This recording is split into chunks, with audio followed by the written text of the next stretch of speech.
66페이지 기타 부동산 정책 중에 양가로 2번 개발권 양도제도, 양가로 3번 토지은행제도가 있는데 요거 잠깐 좀 짚고 넘어가야 되겠어요. 그래서 개발권 양도란 게 어떤 건지 한번 좀 볼게요.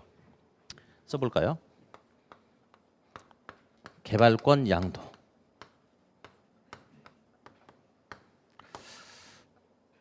영어로 좀 써도 되겠어요. 영어로. TDR이라고 이렇게 이야기해요.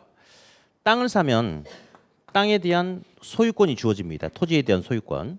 근데 이제 이런 표현을 쓰기도 해요. 소유권은 권리의 묶음이다, 권리의 집합체다, 이런 표현을 쓰기도 해요. 왜냐하면 토지를 사면 토지 소유권이 주어지는데 이 소유권 안에는 토지를 처분할 수 있는 권리도 있고 지상권 설정해 줄 수 있는 그런 권리도 있고요.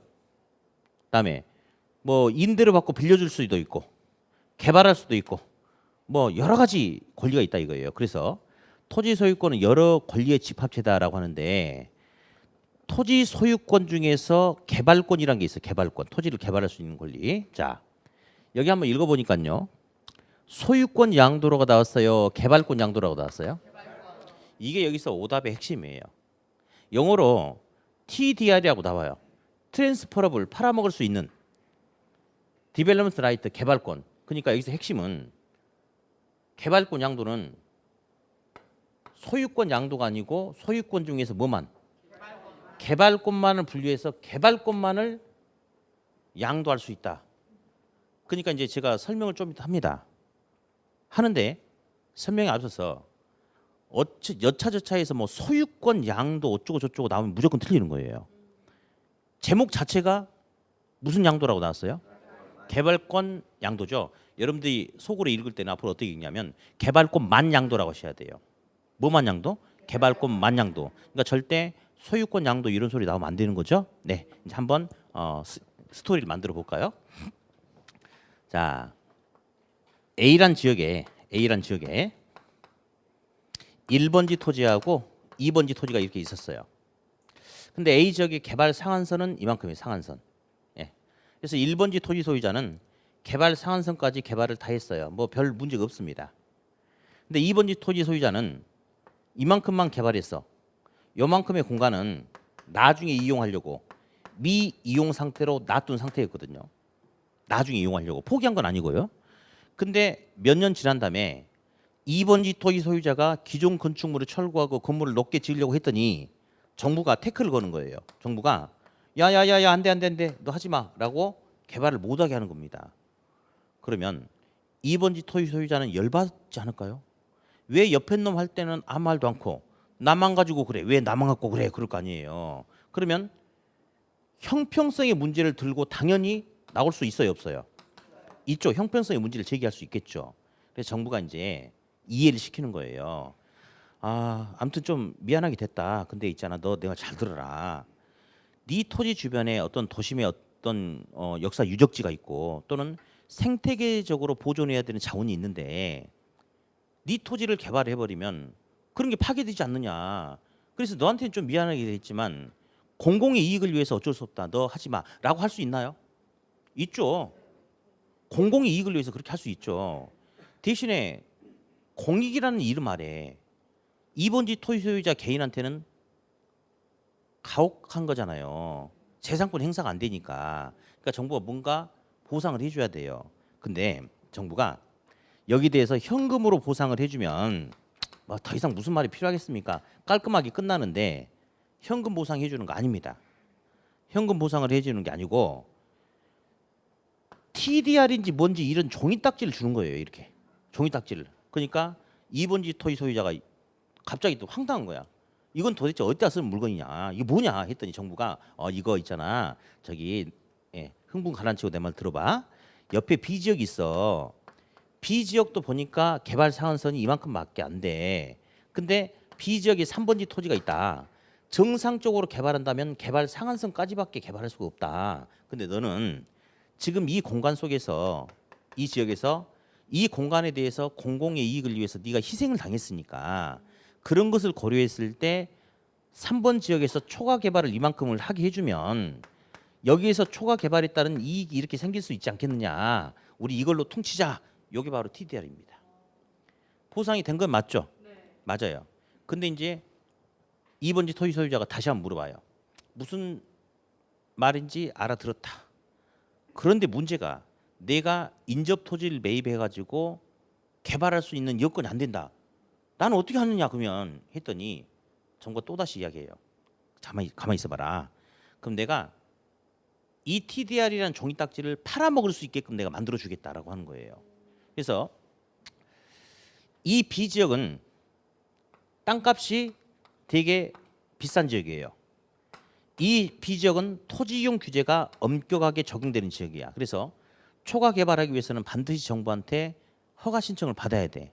근데 갑돌이가 이 토지를 가지고 초과 개발하려고 신청하려고 했더니 되게 까탈스러운 거예요. 그래서 갑돌이가 나중에 열받아가지고 아야 됐어 씨. 나 그럼 옆에 땅 사가지고 또 질래 라고 해버리면 안 되잖아요. 근데 마침 땅값이 비싸. 그러니까 초과 개발 안 된다고 해서 귀찮다고 해서 옆에 토지 매입해서 또 개발하기에는 비용 부담이 너무 커. 그러니까 어쩔 수 없이 갑돌이는 초과 개발을 하기 위해서 건축 허가를 받아야 돼. 근데 허가 조건에다가 TDR을 첨부하라는 조건을 다는 거예요. 첨부. 그래서 갑돌이가 알았다고 그랬어. 근데 구청 담당 공무원한테 알았다. 근데 TDR은 도대체 어디서 사느냐? 수입인지처럼 구청 저 밑에 거기서 사느냐 했더니 아니래. 그럼 어떻게 하면 돼요? 했더니 시장에 가보면 누군가가 TDR을 가지고 있을 거래. 그 사람하고 네가 협상을 통해서 사가지고 와가지고 첨부를 하라고 시킨 거야. 그래서 갑돌이가 이번지 토지소유자한테 물어봤어요. 너 이거 직접 쓸 거니 팔 거니 했더니 팔고 싶대. 그러면 너 그 있잖아 팔 거면 나한테 팔아. 내가 너한테 1억 줄게. 이렇게 하는 겁니다. 이게 TDR 제도거든요. 그러면 TDR 제도의 가장 큰 특징은 정부가 직접 정부의 재정 지출을 통해서 현금 보상했나요? 근데 직접 하지 않았지만 현금 보상 효과가 나타났어요. 이거 두 번째. 갑돌이 같은 경우는 못 내 좀 아쉬워. 아이씨 정부가 규제만 안 했어도 이렇게 온전하게 내가 두 개를 다 가져갈 수 있는데 2억을 TDR을 첨부하라고 하다 보니 TDR 매입할 때 1억 원이 나갔죠. 그렇죠? 그래서 자기는 개발 이익의 일부를 뺏겼다라고 생각할 수도 있죠. 맞아요. 그래서 정부가 직접 하지 않고 정부가 통제 규제만 했을 뿐인데 현금에 의한 손실 보상, 현금 보상 효과가 나타날 수 있나요? 그렇죠. 그리고 개발 이익이 발생할 경우 개발 이익에 직접 정부가 환수한 건 아니죠. 하지만 A 입장에서는 2억 중에 1억을 뺏겼다라고 생각하는 상황이 됐으니까 개발 이익의 환수 효과를 얻을 수 있습니까? 그렇죠. 이게 가장 큰 특징이에요. TDR 제도가. 근데 오답은 이게 아니야. 이거 나와. 근데 이런 문제 나오면 이게 나오는데요. 오답은 제일 많이 나오는 게 그거야. 자, 이거 읽어봐요. 제목 시작. 그렇지. 개발권 만양도 있거든. 근데 정부가 이제 오답이 어떤 식으로 나오냐면 이런 상황 때 정부의 개입으로 인해서 나타나는 우발 손실에 대해서 정부는 소유권을 보존해 준다. 이런 말 나오면 돼 안 돼? 소유권 나면 무조건 틀리는 거죠. 소유권 보존이 아니고 소유권 주고 그런 게 아니고 개발할 수 있는 권리를 주거나 개발권을 양도할 수 있게끔 해주는 거죠. 그래서 절대 소유권 양도 이런 소리 나오면 된다 안 된다? 안 된다. 그게 통상적인 오답이에요. 오답. 가장 큰 특징은 요거고요. 다음. 그러면 TDR 제도는 형평성의 문제를 보완해 줄 수 있다. 이런 표현을 써도 되겠습니까? 그렇죠. 예. 누군하고 나는 왜 못하게 했더니 대신에 너는 TDR을 주고 네가 딴 데 가서 이용을 하든지 아니면 TDR을 팔아먹을 수 있게끔 해줄 테니까 화내지 마라고 할 수 있겠죠. 예. 그래서 아무튼 이게 TDR 제도인데요. 오늘은 요거 하나만 잡아도 공부가 오늘 지금 상황에서는 완벽하게 된 거예요. 오답은 이거거든. 소유권 양도가 아니야. 말 그대로 뭐만 양도? 개발권 만양도다. 그것만 딱 오늘 들어놓으시면 돼요. 개발권 만양도. 예. 그리고 책에다 하나 더 써놓을게요. 어쩌다 한 번씩 그게 나와요. 현재 우리나라에서 시행하고 있는 정책이나 제도가 아닌 것 이런 게 한 번씩 나오는데요. 이 TDR 제도는 현재 우리나라에서 시행하고 있지 않은 제도입니다. 현재 우리나라에서 시행하고 있지 않아요. 그럼 또 저한테 물어볼 수 있겠죠. 아니 씨 우리나라에서 없는 제도인데 왜 설명합니까? 예, 시험에 나오니까 설명해. 시험에 나오니까. 예, 그래서 우리나라에서 시행되고 있지 않은 제도입니다. 그러나 시험에는 여러 번 지금 출제가 됐어요. 네. 나중에 이제 공법을 혹시 배우시다 보면 저한테 또 질문하러 오실지 몰라요.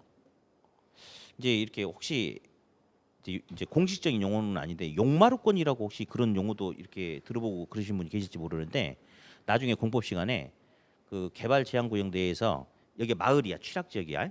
근데 혼자만 떨어져 있어. 그러면 이제 밤 무섭고 막 그렇잖아요. 뭐 전기 공급 이런 것도 문제가 있고.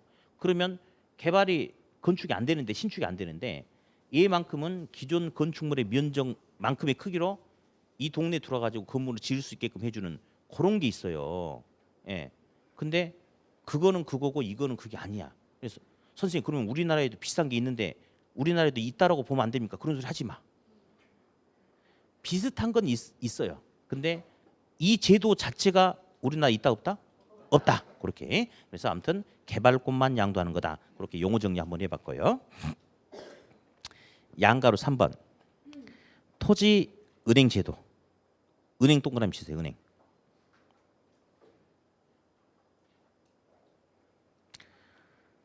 은행이 뭐 하는 거 아시죠? 은행 바로 밑에다가 위에다가 비축이라고 써봐요. 비축. 비축. 은행. 자, 돈이 있는데 돈을 현재 주머니에 갖고 있지 않고 은행에 집어넣겠다? 어떤 물자를 지금 해체해서 쓰는 게 아니고 포장해서 비축하겠다? 은행이란 용어, 비축이란 용어는 지금 당장 쓰려고 하는 게 아닌가 봐요. 지금 당장 쓸 거면 왜 은행에다 집어넣고 물자를 비축합니까? 장래. 그 옆에다 또 써봐요. 장래. 미래, 장래. 그게 핵심입니다.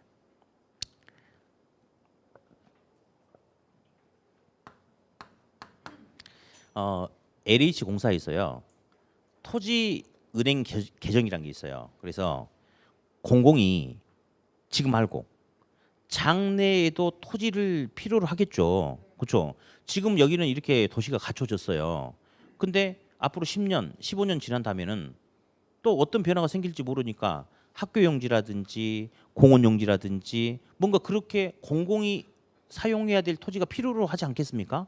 근데 10년, 15년 후에 필요한 그 당시의 토지를 매입하려고 하면 땅값도 너무 비쌀 뿐더러 여러 가지 이해관계에 얽히고 설키면 안 된다 이거예요. 그래서 공공이 지금 말고 장래 필요로 하는 토지를 저렴한 값에 미리 세이브 확보하는 것을 토지은행 토지비축이다라고 그렇게 이야기합니다. 핵심이 언제 쓰려고 하는 거? 장래 쓰려고 하는 거. 우리 그러면 시험에 잘 나오는 게 있으니까 나온 김에 용어 몇 가지 더 해가지고 책에다 하나 써놓읍시다.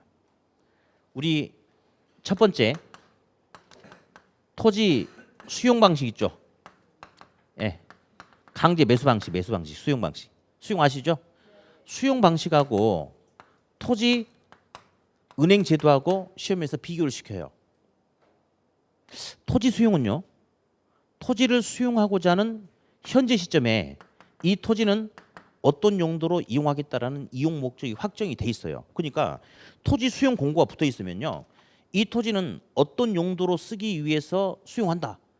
언제까지 수용한다라고 붙여놓거든요. 그러면 토지 수용은 용도가 확정됐어 안 됐어? 토지 이용의 용도가 확정됐으니까 그 날짜까지 수용하겠다라고 딱 합니다. 만약에 버티면 강제로 뺏어버리는 거죠. 그렇죠? 근데 은행은 현재야 미래야? 얘는 지금 당장 어떻게 쓰겠다가 아니고 가지고 있다가 나중에 쓰겠다 이거예요. 어떤 게 더 급한 거예요? 수용이 급한 거죠. 둘 중에 어떤 방식이 토지 소유자, 원주민, 토지 소유자의 권리 침해 정도가 더 크냐? 그거 물어봐. 누구죠? 그렇죠. 당연히 수용 방식이 토지 소유자의 권리 침해 정도가 더 크겠죠? 그렇죠. 두 번째. 토지 수용 방식하고 환지 방식도 들어보셨을 것 같은데요. 환지.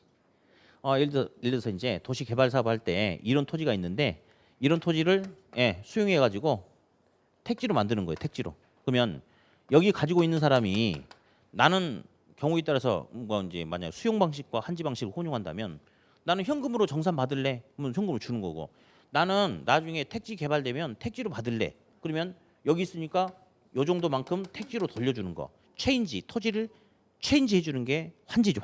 환지. 예. 뭐 시험에는 서비스 문제가 나오기도 해요. 무슨 개발 사업 때 유용성이 낮은 농지나 무슨 용도 토지를 유용성이 높은 택지로 전환해서 돌려받는 것을 뭘 하냐? 뭐 그렇게 나오기도 합니다. 시험에. 그러면 수용 방식과 환지 방식이 있는데 개발 사업 초기에 사업자의 사업비 부담이 더 크게 나타나는 방식은 누굴 것 같아요? 당연하죠. 토지 수용 방식은 토지 전면 보상을 해주고 나서 돈 다 주고 나서 토지를 확보하는 거예요. 근데 환지 방식은 돈 주는 거 아니죠. 예, 토지 받아서 개발 사업 해가지고 바꿔주는 거예요. 그러니까 개발 사업 초기 사업비 부담 누가 더 크다? 수용이다. 예, 이런 지문들이 종종 뜹니다. 그래서 예, 그냥 한번 써보세요. 수용과 토지 은행 중에 누가 더 강제성을 많이 띈다? 수용. 그러니까 수용 방식이 토지 소유자의 권리 침해 정도는 더 크고, 다음 수용과 환지 방식 중에 개발 사업 초기에 개발 사업자 입장에서 사업비 부담은 누가 더 크다? 수용. 예, 그 정도. 이렇게 딱 정리를 한번 해봤습니다. 이렇게 해서 이제 부동산 정책까지 한번 해봤어요. 네. 아, 참 다음 주에는 수업 없는 거 아시죠? 다음 주에는 합격자 모임을 해요. 그렇죠. 부럽죠. 아, 몰라요. 한 100 몇 명 된 것 같은데.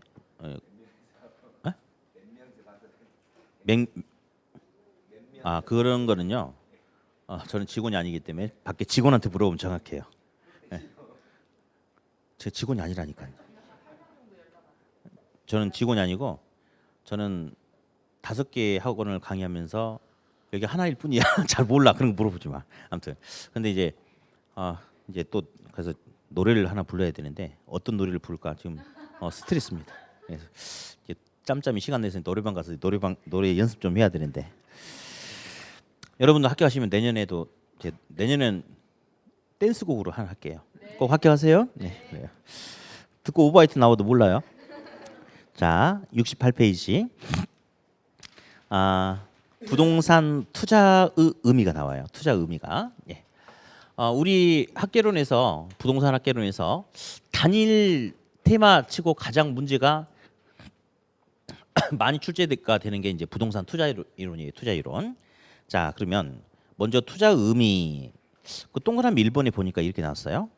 부동산 투자는 장래 불확실한 수익을 목적으로 부동산에 자금을 투입, 부동산을 사는 행위를 말한다. 동그라미 2번은 투자의 3단계. 자, 투자는 부동산을 소유하고 운영하는 활동을 말하며 부동산 투자는 취득, 운영 및 처분의 3단계로 구성된다. 이렇게 나와 있고 양가로 2번은 뭐 투기와의 구별 이런 소리가 나왔네요. 그래서 자, 한번 볼게요. 부동산 투자. 투자는 자본을 부동산 시장에 던져버린다 이겁니다. 그러니까 돈 주고 부동산 사가지고 잘해서 운영을 잘해서 처분을 잘해서 뭔가 더 많은 이익을 가져가겠다. 뭐 그렇게 하는 게 투자입니다. 투자. 그러면 일단 보겠습니다. 이 임대용 부동산 있어요. 임대용 부동산. 투자자가 임대용 부동산을 사게 된다면 자 어디 임대용 부동산 같은 경우는 투자를 통해서 얻는 수익이 두 가지 수익이 있지 않을까요? 임대 수익, 운영을 통한 임대 수익과 언젠가는 매각을 하겠죠. 매각을 통한 맞아 시세 차익. 그 두 가지 소득을 목적으로 투자를 할 거야 아마. 근데 갑돌이가 현재 시점에서 이 부동산을 산다면 앞으로 어떻게 될 것인가 이겁니다. 자, 일단 산다면이라고 썼죠. 샀어요, 안 샀어요? 현재 사게 된다면 앞으로 어떻게 될까 이건데요. 투자는 부동산을 취득하고 앞으로 3년 동안 부동산을 운영하고 3년 후에 부동산을 처분한다. 면 전부 다 한다 면이에요. 그래서 어떻게 하느냐? 자, 얘가 10억 주고 부동산을 산다면 현재 산다면이에요. 언제 산다면? 현재 산다면 앞으로 미래에 매년 운영을 통해서 1억 원의 임대 수익을 얻을 수 있을 것 같고, 지금 몇 년 투자한다고 그랬어요? 총 3년이니까 매년 1억 원의 임대 수익이 발생한다는 것은 1억 몇 번? 3번의 운영 수익이 나타날 수도 있고, 임대 수익이 3년 후에 처분한다면 11억 원에 처분할 수 있을 것이다 라고 생각하고 투자를 하겠대요. 그러면 우리 이거 먼저 보게요. 현재 산다면 인데 수익은 현재 발생이 미래 발생이에요. 미래. 그러면 복권. 저는 정말 이렇게 복권이 다 안 돼요. 이렇게 6등도 잘 안 됩니다. 거의. 꿈은 되게 잘 꾸거든요. 그래서 어떨 때는 막 황금 호랑이 막 그런 꿈도 꾸고 막 별의 별 꿈은 다 꾸. 근데 꿈을 꾸는 쪽쪽 그냥 다 사면 안 돼. 예, 그래가지고 안 되는데 저희 친형 같은 경우는 3등도 작년에 한번 당첨도 되고 그러던데, 근데 아무튼 저는 안 돼요. 복권이 안 되는데, 근데 만약에 볼게요. 오늘 좋은 꿈을 꿨어요. 그래서 로또를 산다면 만약에 이번 주 토요일 날 당첨되면 50억을 손에 쥘 수 있는 거야. 근데 보세요. 현재 시점에 복권을 전혀 사지 않은 상태라면 미래 목금토 3일 후 미래 1억 원 당첨이라는 수익을 기대해 볼 수 있어요, 없어요? 없죠. 그래서 현재 만약에 확실하게 내가 부동산을 사게 된다면 이라는 가정을 하는 거죠. 가정을. 샀어 안 샀어? 안 샀죠. 산다면 앞으로 이만큼의 수익이 나타날 것이다. 근데 이거는 확실히 불확실해요.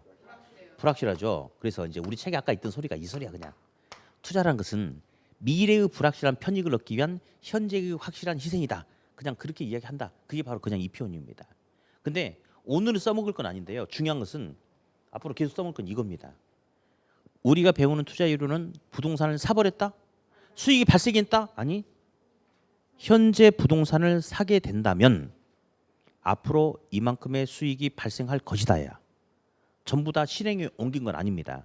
그래서 사전적이다, 사후적이다. 사전이지. 투자라는 일을 하기 전에 이것저것 알아보는 거니까 사전적 개념이다. 이 정도만 잠깐 들으면 돼요. 그러면서 아까 투자의 3단계를 이렇게 했어요. 취득과 운영과 처분. 그래요. 취득과 운영과 처분이에요. 그러면서 투자와 투기를 구별하시오. 자, 투자든 투기든 전부 다 취득의 과정은 있나요? 맞아요. 투자든 투기든 처분의 과정도 있죠. 그렇죠? 예. 투자 투기를 구분하시오.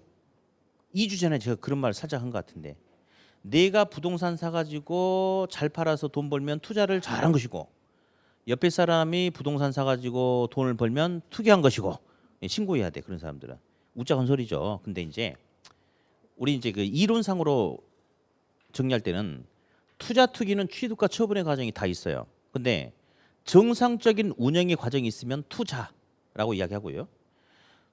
만약에 부동산을 사가지고 운영을 통한 수익을 목표로 하는 게 아니고 지금 급매물로 싸게 나왔네, 잡았다가 바로 대치기해서 넘겨가지고 차익 얻겠다. 또는 내가 매도인한테 2억 주고 산다라고 계약서 받아놨어. 가지고 있다가 내일 만수 가지고 있다가 누가 2억 5천에 산대. 그래가지고 넘겨버려. 나한테 등기 안 하고 미등기하고 이렇게 계약시킨 걸로 이렇게 해버려. 불법이잖아요. 그렇죠? 그런 경우는 투기라고 그래. 그래서 정상적인 운영의 과정이 있으면 투자, 정상적인 운영의 과정이 극히 적거나 또는 아예 없으면 투기라고 통상 그렇게 한다는 거. 그래서 우리 책에 나와 있던 내용이 바로 이 정도 내용이 되겠습니다. 이 정도 내용이. 네. 자, 그러면 앞으로 계속 어떤 용어들이 나올 거냐면 위험과 수익이라는 용어 나올 거예요. 위험과 수익. 이런 말이에요. 그냥 A란 부동산에 투자한다면 앞으로 10%의 수익이 예상된다. 이게 그냥 수익이에요. 근데 미래는 불확실하기 때문에 10%의 수익률이 예상되긴 하지만 플러스 마이너스 편차가 생길 수 있어요, 없어요? 이 변동 가능성이 위험이에요. 어떤 학생은 선생님, 위험이란 것은 예상했던 것보다 까먹는 게 위험 아닌가요? 아니에요, 아니. 예상했던 게 10%인데요. 그보다 적게 나오면 재수 없는 위험이고 많이 나오면 기분 좋은 위험이에요. 위험이란 것은 변동 가능성이야. 10%를 기준으로 더 나와도 적게 나와도 예상을 빗나가는 거죠. 전부 다 위험이다라고 그렇게 이야기합니다. 위험과 수익. 그래서 일단 위험과 수익인데 나는 근데 이 용어가 마음에 안 들 수도 있어요. 왜 그러냐면요. 투자는 돈 벌려고 하는 건데 책도 수익과 위험이라고 써지지. 대한민국에 있는 모든 책, 모든 경제학 서적에서요. 수익과 위험이라고 안 해요. 위험과 수익이라고 그렇게 이야기해요. 위험과 수익. 왜 그러지? 우리 책에 그 오른쪽 페이지 보니까 동그라미 2번에 위험에 대한 태도 유형 나왔죠. 그렇죠. 예. 그 밑에 표를 지워버리세요.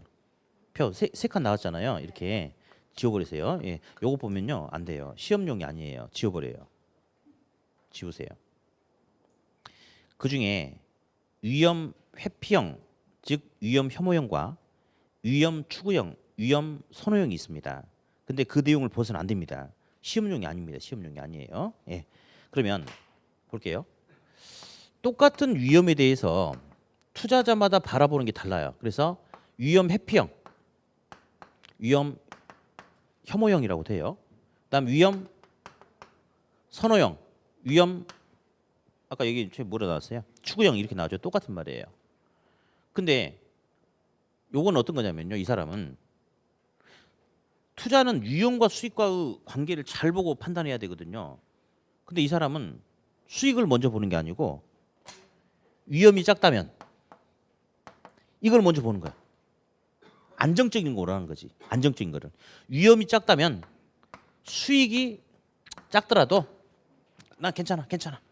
난 안정적인 게 좋아. 이렇게 가늘고 길게 살고 싶다. 뭐 이래. 그게 바로 위험 회피형이에요. 혐오형. 써볼게요. 같이 혐오 이렇게. 다음 위험 선호형은요. 위험을 좋아하는 게 아니에요. 위험만 좋아하는 사람은 없습니다. 근데 이 사람은 안전성을 보는 게 아니고 수익성이 높다면 높은 수익성이 갖춰진다면 나는 기꺼이 위험 부담도 감당할 자신이 있다. 이렇게 접근하는 거죠. 이 차이가 있어요. 이 차이가. 전에 제가 고스톱 이야기 잠깐 하지 않았나 모르겠다. 예. 그러면 어떤 사람 고스톱을 치는데 바닥에 똥강이 깔렸는데 자기 똥강 들었어. 이것만 때리면 광박까지 씌워서 더 많은 돈을 따. 근데 문제는 그렇죠. 싸거나 또는 옆에 놈이 돌면서 뭐가 나버릴 수도 있죠. 그러니까 고를 하면 고박을 위험이 분명히 있는데도 불구하고 돌아 씨 인생 뭐 있어 돌아. 이런 사람들은 높은 수익을 얻기 위해서 더 많은 위험을 부담할 수 있다. 위험 선호형이 되겠죠. 그렇죠. 예. 막 가는 거지 그냥. 예. 이 사람은 안정적으로 가자 이거예요. 근데 특별한 요구사항이 없는 한 투자자는 인생이 한 방이다 이런 투자자가 아니에요. 안정적인 투자를 가지고 이론을 풀어가는 거거든요. 그러니까 특별한 조건이 없는 한 우리 시험은 어떤 투자자를 전제로 하는 거예요? 위험, 혐오형, 회피형 투자자를 전제로 이론을 풀어가고 있는 겁니다. 그러다 보니 수익과 위험 중에 뭐가 우선적인 잣대가 돼야 되는 거예요. 위험 분석을 먼저 해야 된다 이거지. 그래서 어느 책이든지 수익과 위험이 아니고 위험과 수익이라고 이렇게 나와 있는 거예요. 위험과 수익이라고. 예. 그래서 한번 아무튼 이거 봤고요. 이제 간단한 건데 시험에 서비스 문제가 잘 나와요. 우리 책 하단부에 보면요. 위험의 종류가 나와 있죠. 그렇죠. 이런 것들이 한 번씩 시험에 나와요. 그래서 사업상의 위험 이런 게 있고 금융적 위험이란 게 있죠. 요게 또 시험에 중요하거든요. 우리 투자 이론과 이렇게 부동산 금융 양쪽 중요한데 금융이란 게 뭐냐면요. 써볼까? 부동산 금융은 부동산을 대상으로 필요한 자금을 융통하는 것을 부동산 금융이다라고 이야기해요. 부동산 금융. 아, 부동산 투자할 때 부동산은 고가니까 온전하게 내 돈만 가지고 투자하는 게 아니고 타인의 자금을 끌어다 쓰는구나. 그게 바로 부동산 금융이다. 그렇게 이야기하거든요. 부동산 금융. 예. 그러면 금융적 위험은 뭐냐면요. 투자 시 남의 자금을 빌려서 융통해서 투자를 하다 보면 장점이 있을까 없을까? 있겠지. 내가 가진 돈이 2억 있어. 2억밖에 없어요. 근데 100%내 돈만 가지고 투자한다면 무조건 2억 이내에서만 투자 선택이 가능해. 근데 저기 5억짜리가 나왔는데 너무너무 괜찮아. 싸게 잘 나왔어. 임대료도 잘 나와. 내 돈만 가지고 투자한다면 그런 거 선택할 수가 없지요. 근데 타인의 자금을 융통하다 보면 투자 대상의 폭이 더 넓어질 수 있겠죠. 더 수익성이 높은 투자 대안을 선택할 수도 있겠죠. 그런 장점이 있어요. 대신에 단점도 있죠. 타인의 자금을 빌려서 융통해서 투자하면 잘못되면 빚쟁이한테 쫓겨다닐 거 아니야. 채무 불행의 위험이 커질 수도 있겠죠. 그게 바로 금융적 위험이라고 해요. 그러면 하나만 더 물어볼까요? 부동산 투자 시 항상 금융적 위험이 발생하는 건가요? 안 할 수 있죠. 어떻게 하면? 그렇지. 100% 자기 자본만 가지고 투자한다면 금융적 위험은 발생하지 않는다. 일단 이것도 나중에 굉장히 중요하고요. 다음 법적 위험. 법에서 못하게 하는 게 법적 위험이고 인플레가 발생했을 때 나타나는 위험을 인플레 위험. 자, 유동성 위험이라는 게 있어요. 유동성 바로 밑에다가 환금성이라고 써보실래요? 환금성.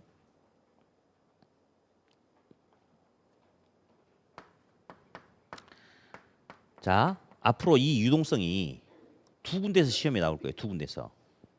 부동산 지금 하는 투자 이론에서 유동성이라는 용어가 나오고요. 다 이제 우리가 다음에 할 부동산 금융에서 유동성이란 게 나와요. 투자에서 유동성은요. 환금성이라고 생각하시면 돼요. 환금성. 유동성 위험이 뭐냐? 부동산을 팔려고 내놨더니 적절한 짧은 시간 내에 팔리지 않아. 그러면 결국 안 팔리면 원래 3억 원에 팔려고 내놨다가 안 팔리면 이 부동산 가격 오르겠어 내리겠어? 내리죠. 그걸 갖다 유동성 위험이라고 그래. 그러니까 결국은 유동성 위험이란 것은 부동산이라는 물건을 현금으로 체인지하려고 하는데 환금, 돈으로 바꾸려고 하는데 잘 안 팔리니까 가격이 떨어진다 이거죠. 그래서 다른 말로 환금성 위험이다라고 돼요. 무슨 위험이다? 환금성 위험이다 이렇게. 오늘은 그 내용이에요. 근데 우리 이제 다다음번에 부동산 금융 가면 저번에 제가 저번 주에도 이야기했는데 은행이 예금 가입자가 은행에 예금한 돈 가지고 예대 마진 돈 장사해야 된다고 그랬죠. 막 대출을 깔다 보면 은행이 가지고 있는 돈이 적은데 뱅크런 동시에 사람들이 은행에 돈 찾으러 와버리면 예금 지급을 제대로 하지 못해가지고 은행이 파산할 수도 있다고 그랬죠. 돈이 부족해서 그걸 갖다가 유동성 부족 위험이라고 해요. 그래서 부동산 금융에서 유동성은 돈을 말해 돈. 돈이 묶여서 부족해서 파산할 수 있는 위험 이렇게. 아무튼 그때 가면 또 한번 이야기하겠고요. 지금 부동산 투자에서 말하는 유동성 위험은 무슨 위험을 말한다? 환금성 위험이다. 그렇게 해석하시면 되겠어요. 환금성 위험이다. 자, 다음에 이제 69페이지 이제 그 하단부에 보니까 그 양가로 1번의 수익률 보십니까? 수익률이 나오죠. 한 장 그냥 넘겨버리세요. 앞으로 수익률 계산하는 거 많이 나와요. 근데 뭐 특별한 거 없어요. 1억 투자했는데 1,000만 원의 수익이 예상된다. 수익률 몇 프로냐? 10%다. 뭐 이게 수익률이야 10%.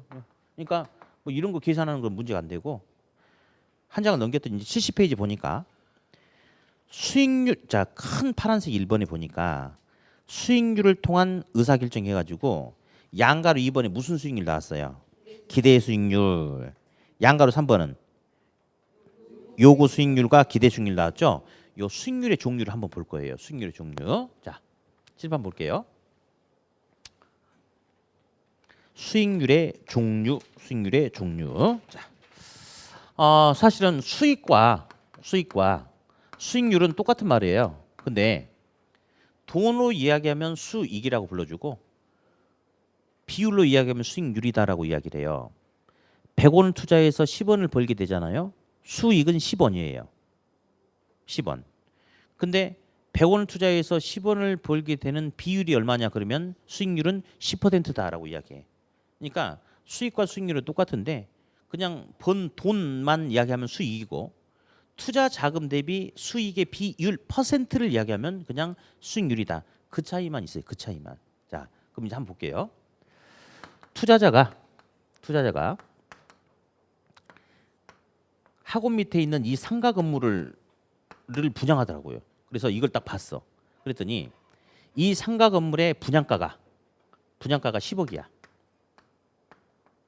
분양가가 10억이라는 것은 이 시장에서 누가 산다 하더라도 얼마 주고 사야 된다. 10억을 주고 사야 된다. 그 말하고 똑같은 거죠. 분양가 10억, 시장 가격 10억. 그럼 이 시장 가격은 주관적 가치예요, 객관적 가치예요? 누가 분양 받는다 하더라도 10억을 내고 사야 되니까 객관적 가치죠. 그렇죠? 그래서 이제 가봤어. 그래서 물어봤어, 직원한테. 저기요, 이거 투자하면 앞으로 1년 후에 여기서 얼마만큼의 임대 수익이 나옵니까? 했더니 네, 1년 후에 여기서는 1억 원의 임대 수익이 나옵니다라고 이렇게 이야기한 거예요. 그랬더니 이 투자자가 또 물어봤어요. 이 투자자 이름이 갑돌이에요. 근데요, 막 공실 있고 그러면 수익이 그만큼 안 나올 수도 있잖아요. 그러니까 이 분양회사 직원이 보증보험서를 주는 거야. 우리 시행사에서 이번에 분양을 하는데 분양 받은 사람들의 이익을 위해서 향후 10년간 확정 수익률 1억 원을 책임지겠다라고 딱 이 분양 보증서를 보여준 거예요. 이렇게. 그러면 1억 나오는 거 맞죠? 그러면 예상되는 수익률이 몇 %예요? 10%죠. 자, 이 수익률 10%의 이름을 뭐라 불러주냐면 내부 수익률이라고 불러줍니다. 또는 기대 예상 수익률이다라고 불러주는데, 자, 무슨 말이냐? 이 부동산을 10억 주고 산다면 이 부동산에서 1년 동안 기대해 볼 수 있는 수익률은 10%죠. 그래서 기대 수익률이야. 이 기대 수익률은 다른 데 있는 게 아니고 이 부동산 내부 자체적으로 예상되는 수익률이죠. 그래서 기대 수익률, 내부 수익률 똑같은 말입니다. 그러니까 내부 수익률 10% 맞죠? 근데 내부 수익률은요, 객관적 수익률이다라고 이야기하거든요. 객관적 수익률이다. 그러면 객관적 수익률이란 것은 누가 보더라도 얼마다? 10%.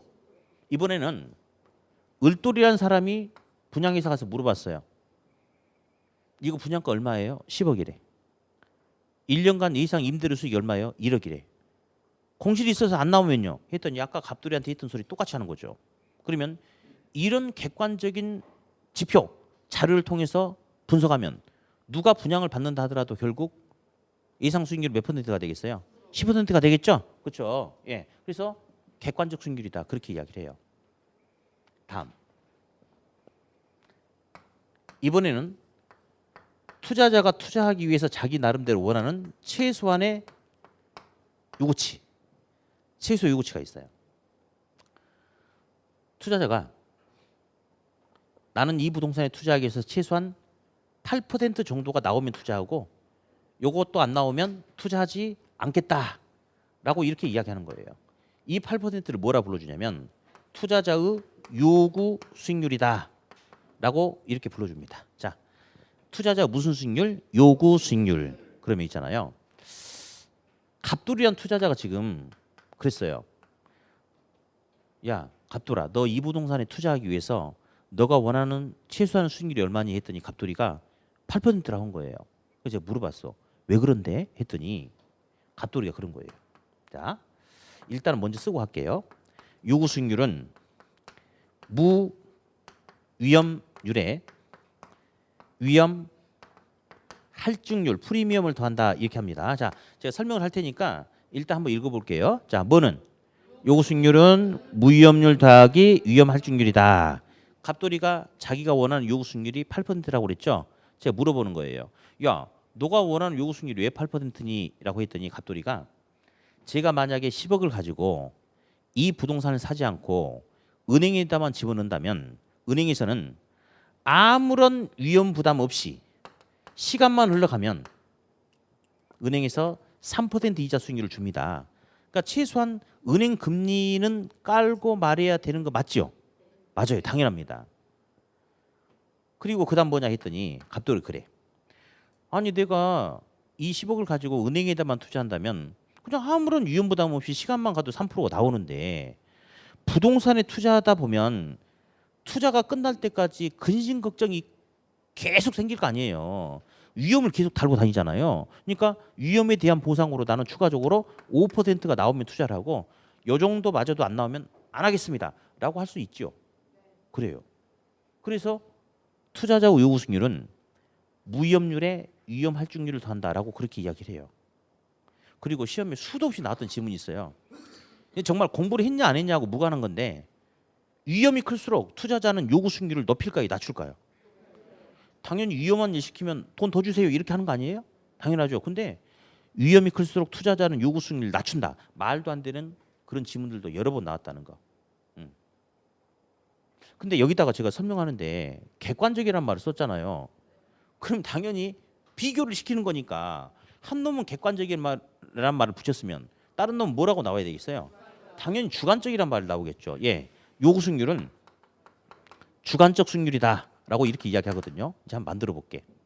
주관적이라는 것은 똑같은 거지만 사람마다 달리 말할 수 있다. 달리 바라볼 수 있다. 그 말이거든요. 이번에는 똑같은 이 투자 대상 이 부동산에 대해서 이번에는 을돌이한테 물어볼게요. 야 을돌아, 너의 요구 수익률이 얼마니 했더니 을돌이는 저는요 최소한 13%가 나와야지 투자를 하고 이마저도 안 나오면 투자 안 할 거예요 라고 그렇게 말할 수 있죠. 그러면 벌써 있잖아요. 동일한 투자 대상에 대해서 투자자란 사람마다 원하는 요구 수익률이 달리 나타날 수 있습니까? 그럴 수 있겠죠. 그죠? 그래서 이제 을돌이한테 물어봤어. 알았어. 그러면 도대체 너가 원하는 요구 수익률이 13%인데 왜 13%인지 한번 말해봐 했더니 을돌이가 아니 제가 10억 주고 이 상가 분양받지 않고 이 돈 가지고 농협에만 집어넣어도 아무런 위험 부담 없이 1년이란 시간만 지나면 3% 이자 주지 않습니까? 그러니까 최소한 3%는 깔아놓고요 라고 아까 누구처럼 이야기하고 있죠? 둘이 똑같이 이야기하고 있죠? 요 무위험률은 투자자에 따라서 달라지고 투자자 본인이 분석해서 결정하는 게 아니고 시장의 금리를 갖다 그냥 반영하는 거예요. 그러니까 동일한 시점이라면 어떤 투자자든지 반영하는 무위험률의 크기는 똑같을까요? 다를까요? 똑같죠. 그럼 얘는 시험이 중요할 것 같아? 안 중요할 것 같아? 그렇지 안 중요하지. 우리는 지금 뭔가 서로 달리 말할 수 있는 주관적인 뭔가를 잡아내려고 하거든. 근데 이건 차이가 없잖아. 이게 시험이 중요한 게 아니지 당연히. 알아서 그다음 뭐냐 했더니 을돌이가 그래. 저기 다른 사람들은 이 동네를 잘 모르는데 요 동네는 요런 지역적 특성이 있어가지고 굉장히 이렇게 계절에 따라서 수익률이 불안정한 상태가 될 수가 있습니다. 라고 얘는 그렇게 해석할 수 있어요 없어요? 있죠. 그렇기 때문에 수익률이 굉장히 불안정하기 때문에 위험에 대한 보상으로 충분한 수익이 갖춰지면 모를까. 그렇지 않으면 안 할 거예요. 라고 자기는 그렇게 말할 수 있는 거 아니에요. 맞죠? 그죠? 그러면 동일한 투자 대상에 대해서 갑돌이하고 을돌이하고 서로 바라보는 위험이 크게 똑같아요? 달라요? 달라요. 그렇죠? 그러니까 동일한 투자 대안이지만 투자자마다 원하는 요구 수익률이 적용하는 요구 수익률이 다를 수 있죠? 그러니까 요구 수익률은 주관적, 객관적. 주관적. 그러면서 아까 이야기했던 제일 잘 나온 거. 위험이 클수록 투자자는 요구 수익률을 높인다, 낮춘다? 높인다. 이게 가장 잘 나오는 겁니다. 이렇게. 그래서 일단 요구 수익률과 내부 수익률을 한번 설명했고요. 자, 어디? 내부 수익률은 객관적 지표에 의해서 구하는 객관적 수익률이죠. 요구 수익률은 투자자마다 위험의 크기를 달리 반영해서 투자자가 스스로 결정하는 거죠. 자, 그러면 똑같은 투자 대상에 대해서 갑돌이란 투자자와 을돌이란 투자자는 요구 수익률을 달리 적용할 수 있습니까? 자, 그러면 이제 어디 봅시다. 예상 기대 수익률은 몇 프로예요? 10%죠? 그러면 갑돌이는 이런 경우에 저 부동산에 투자를 선택할 것 같아? 안 할 것 같아? 하죠. 갑돌이는요. 최소한 8%만 나오면 투자하겠다라고 마음 먹고 있거든. 근데 그 이상으로 수익률이 예상되죠? 기꺼이 투자해요? 안 해요? 해요. 반면에 을돌이는 최소한 얼마 이상 나와야 돼? 13 이상 나와야 된다고 하는데 수익률이 덜 나오잖아요. 투자한다 안 한다? 안 한다. 이런 관계. 그러면 요구 수익률과 기대 수익률 중에 뭐가 더 크게 나타나야지 투자를 선택할 수 있다? 기대 수익률이 더 크게 나타나야지 투자를 선택할 수 있다. 요 정도 딱 정리를 하면 됩니다. 이렇게. 예. 오늘은 여기까지 정리하고 이제 앞에 했던 것 중에요. 좀 몇 가지만 살짝만 다시 볼게요. 아까 첫 번째 했던 것 중에 이제 완전 경쟁 시장하고 우리 불안전한 부동산 시장이 있었는데 여러 가지 중에 아니야. 뭐 책을 왜 펴? 보지 마. 그냥 하게. 대화 좀 하게 대화. 네 가지 차이점 중에 이제 완전 경쟁 시장은 다수의 시장 참여자가 존재한다고 그랬어요. 그리고 누구나 다 시장에 대한 진입과 탈퇴 태그가 자유롭다라고 그랬는데 우리 부동산 시장 같은 경우는 아는 사람만 능력 되는 사람만 그 부동산의 거래 등에 참여할 수 있죠. 첫 번째 오답.